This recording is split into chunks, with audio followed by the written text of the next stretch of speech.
Hello survivors, and welcome to another video. In today's video we are going to be doing a Curse 7 beginner build for everyone. It will be on the Barbarian for today. We are going to be going through beginner builds for every single character, so keep your eyes out for those.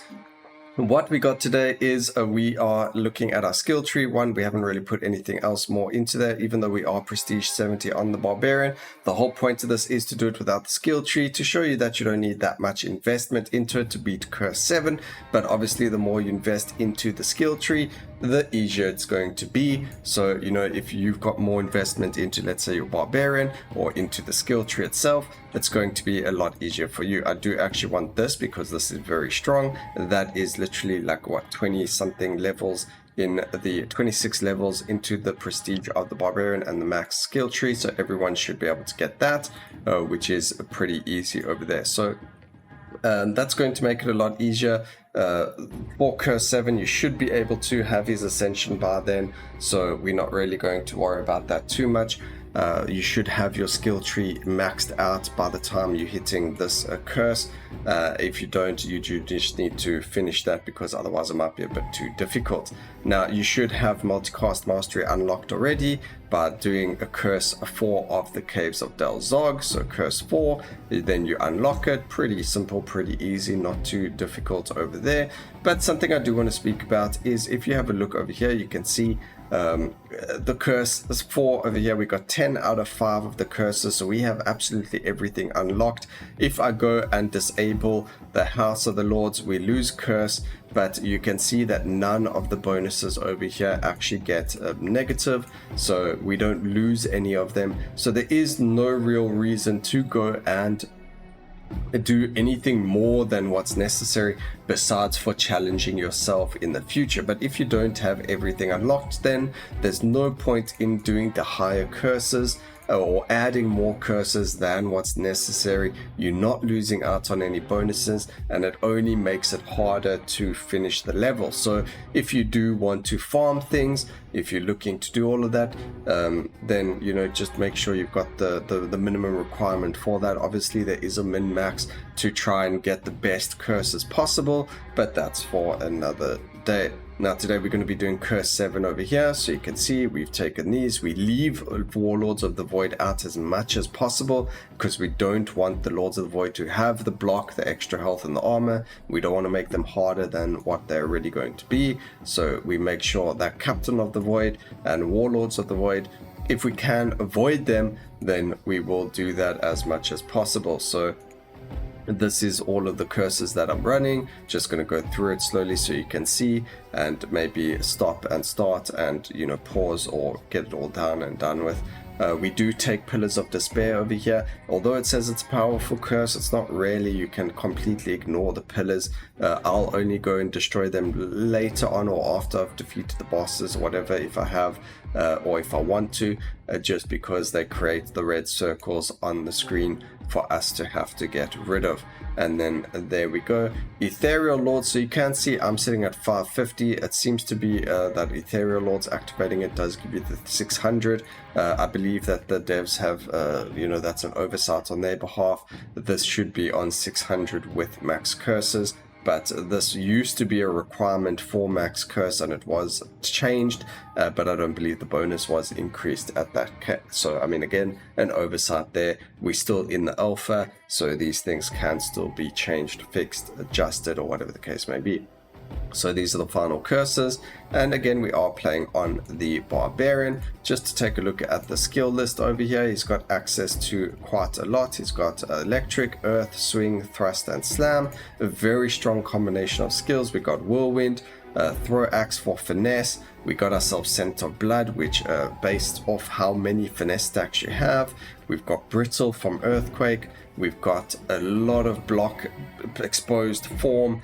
Just a beautiful list of skills on the Barbarian, even shattered for the armor reduction. So let's get straight into it. We'll see what we get as skills and go from there, but there are a huge amount of selections of skills that we can go with that are going to be amazing. Now, Whispering Woods, if you guys have been watching me, you'll know I always go to the bottom left of the screen, but as you can see in the Whispering Woods, there is this over here. I don't feel like doing that right now. If we do accidentally break that and summon what comes out of it, it just makes it a whole lot harder than it needs to be. So we aren't going to be running that right now, although you do have to do it on 34 intensity to get some of the best skills in the game. So there is actually a skill that you get from that event, so eventually I will have to do it, because it is actually a skill that the Barbarian can get, and it's probably one of the best skills for the meta builds today. So do look at doing the event to get the skills if you want. We can do a video of that in the future on how to do it now with the new curses, as well as all the new skills and stuff like that. So maybe we'll do a monkey video with it on. So over here we do actually get armor shatterer. It is slam as well, so maybe we're going to go with the swing slam build. We'll see what else we get, but for now we can go and get that. Go for the cast frequency. There isn't really any point in getting multicast right now. We do have finesse, which is going to increase that as well, and cast frequency is obviously going to be the best thing that we can get, because the more that we cast, the more of those buffs we're going to be getting. So getting that is going to make sense. Alright, now we can increase the amount of rage we gain. We do have our ascension now. We're not too worried about that. That is very good if you're going into overlord cycles and things like that, but for now we're fine. We do actually want quick strike as well, and we can go for the double slash, getting the debilitated as well as more finesse. Now what happens is you do get synergies now in the game, where you can go from, like, let's say finesse to bulwark. That's the best example, because we are most likely going to see something like that. There is a rune that you unlock for beating curse, I think it was 6 in the caves of Del Zog, or one of the other levels, where you sorry, there isn't actually, I think it's for beating endless cycle 3. You unlock the synergetic rune. Now this rune is actually very, very powerful. This this patch, what it allows is for you to go and get a lot of those synergy skills. If we find one, I'll show you what it is that I'm talking about. Hopefully we do actually find one to show you. And now we're looking for, I'm actually looking for on guard, but we don't seem to be finding it. We're just going to grab ourselves sharp spear for now. We're not going to grab this because I'm not planning on keeping the skill, and hopefully we can grab it and show you just how strong on guard is as a skill. The way that it works as well as a skill is actually very, very powerful. But now you can see, just because of all of the other buffs that we get form, which is crit chance, we're getting haste, which is movement speed. It just shows that we don't need to now work on some of those buffs. You can kind of look at them and be like, oh, well, that doesn't work that way, so we can get rid of it. We can actually get rid of finesse on throw axe, because we on guard is actually much better, and then we can grab something that's going to work well with that as well. Maybe a scent of blood's going to be very good, but we'll see what the game gives us.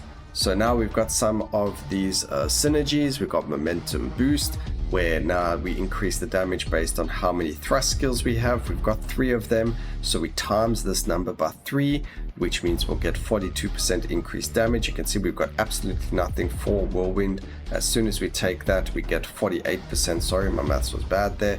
We get 48% increased damage. If we do remove a thrust skill, we will lose some of that damage, so you do have to know it is based on how many thrust skills you have. If we went and increased how many thrust skills we have, it would increase that amount as well, so it works vice versa. Alright, so now we've got the bosses. You can see the first wave, we've only got 2 bosses. You don't have to have 4 bosses for max curse anymore, which is really good, because you don't always like to have to fight all of the bosses. If you do activate Ethereal Lords, it is going to automatically activate 2 of the House of Lords, or all of the House of Lords actives, and you will have those to deal with as well. We could go, but that's prowess and resilience. I'm just trying to think here because we got slam for that. Maybe we need to go slam thrust rather, but there isn't a slam skill that has finesse. So we're not going to go and grab those. I was looking for like something like scent of blood, but I don't think we really need that. I think what we've got right now is actually very, very good. So this is one of the, gosh, what was I talking about? Synergy upgrades. Over here we got Bulwark to Aptitude. Now we've got Bulwark on Guard, we've got Bulwark on Whirlwind, and we've got Bulwark on Double Slash, which means we could actually get rid of one of them. But what happens is if you have two sources of Bulwark, in this case we've got On Guard, Whirlwind, and Double Slash, so we got 3, we get Aptitude. So it goes from Bulwark to Aptitude. So now we've got 25% chance every time we apply Bulwark to get Aptitude. Aptitude is crit damage chance, which means it increases our crit damage, and that's going to be one of the synergies. Now we do need 2 sources in order to get that, but now that we've got that, if we found, let's say, a skill that applied Aptitude, we could then go from Aptitude to whatever else it is after that. Very, very strong synergies. It does allow you to change skills as well mid fight or mid run. Let's say now I get something like a haste to finesse, but I don't think we could actually get it. So if I got a haste to finesse, we could land up getting rid of one of the finesse skills, and then we would still be able to get finesse to Bulwark, which is one of the synergies as well. So you just need 2 sources. I believe this counts as a source itself as well, so you could go and swap and change skills throughout the run to try and get every single synergy. Of course, getting that in a single run is going to be completely and utterly difficult because it takes a lot of time to get them and a lot of RNG, but it is possible if you are lucky, and if you have that synergy or synergetic rune, it does make it very, very possible. So anything is possible. Try it, give it a shot, come up with weird and wonderful builds and combinations. There is so much more build variety in the game now than there has ever been before. Every single skill can do quite a lot for you in terms of buffing you, in terms of debuffing the enemy, dot damage, anything and everything. As long as you have 2 sources, you're going to get synergy upgrades or dot upgrades or whatever the case is. And then once you start getting all of those upgrades, you can start weaving in different skills or different combinations to get that much stronger. So it's really, really cool that all of these things have been added. So here's finesse to Bulwark.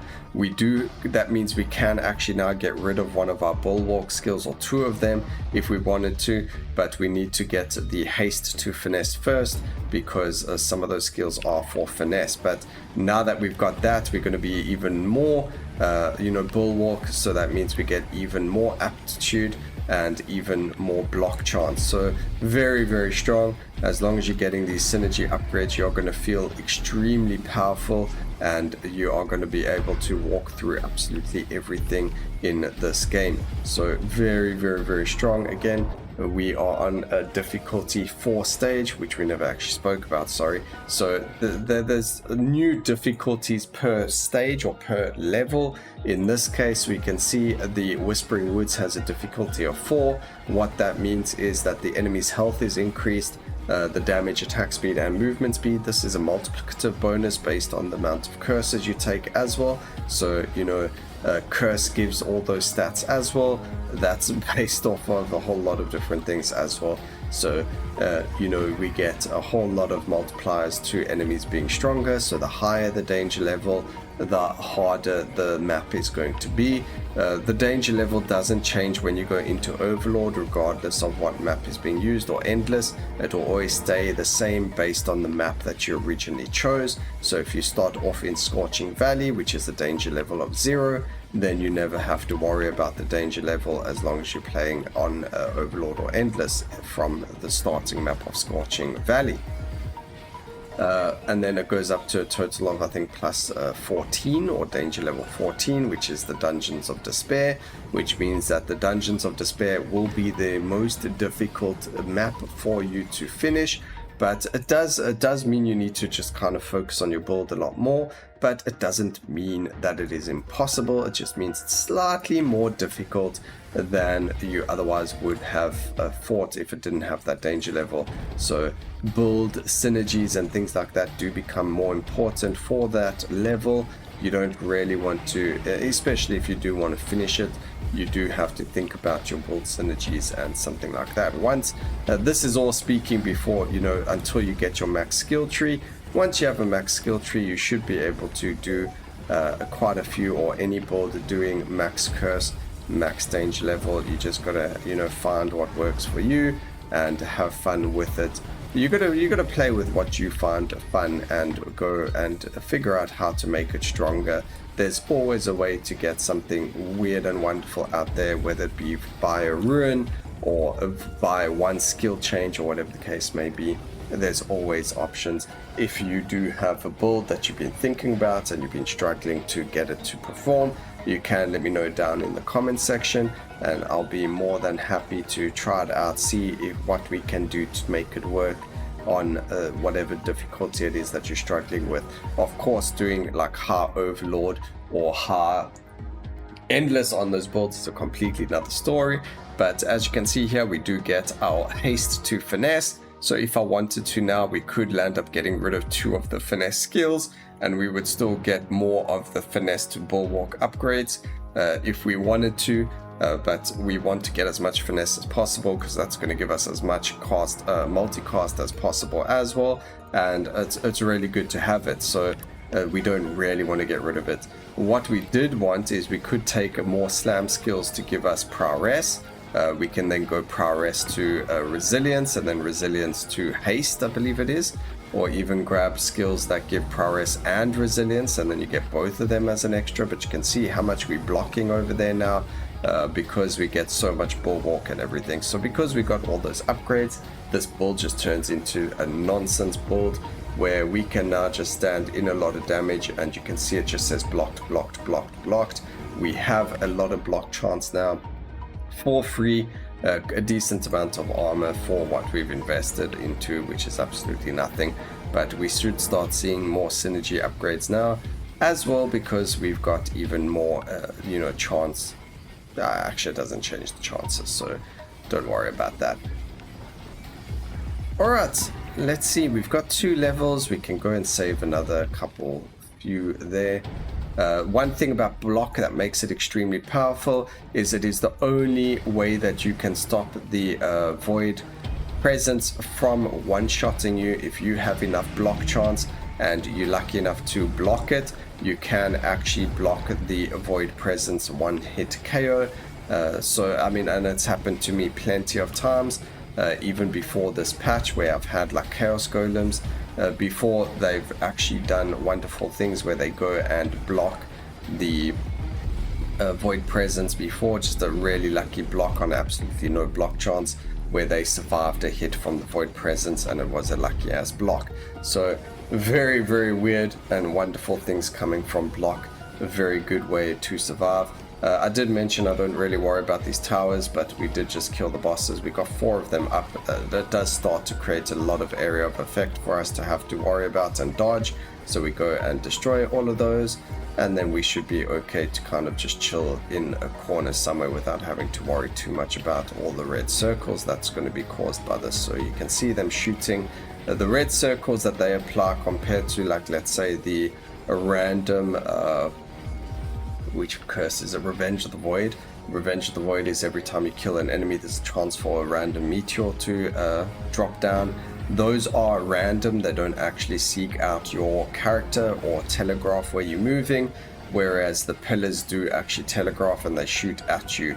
So it does become a dodge kind of fiesta over there, and you don't really want to worry about that too much. So now we got another haste to finesse, which means we get even more finesse, which means we get even more damage out. The more finesse we get, the more bulwark we get. So it's kind of like a vicious circle, and we can get to insane amounts of stacks. If you did, let's say, go into Overlord now, or whatever the case may be, you're going to be at a very, very strong space. Now, in terms of a starting build for the Barbarian, There is actually a build that you can get to an extremely high overlord.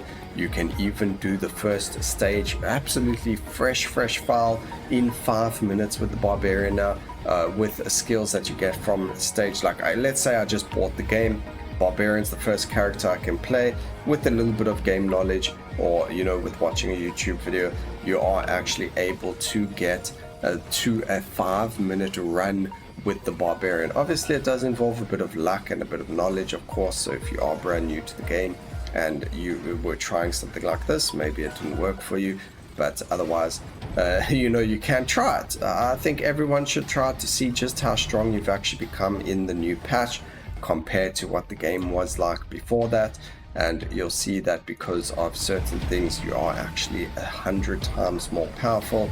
I mean, who's been able to do zero curse from the very beginning, fresh file, and do a 5 minute run without even worrying about it? Like, that is just insane if you have to think about it. Like 5 minutes, like a few patches ago 5 minutes was a world record for speed running times, and now you're doing it without even investing anything into the game. It's your first run in the game and you got 5 minutes.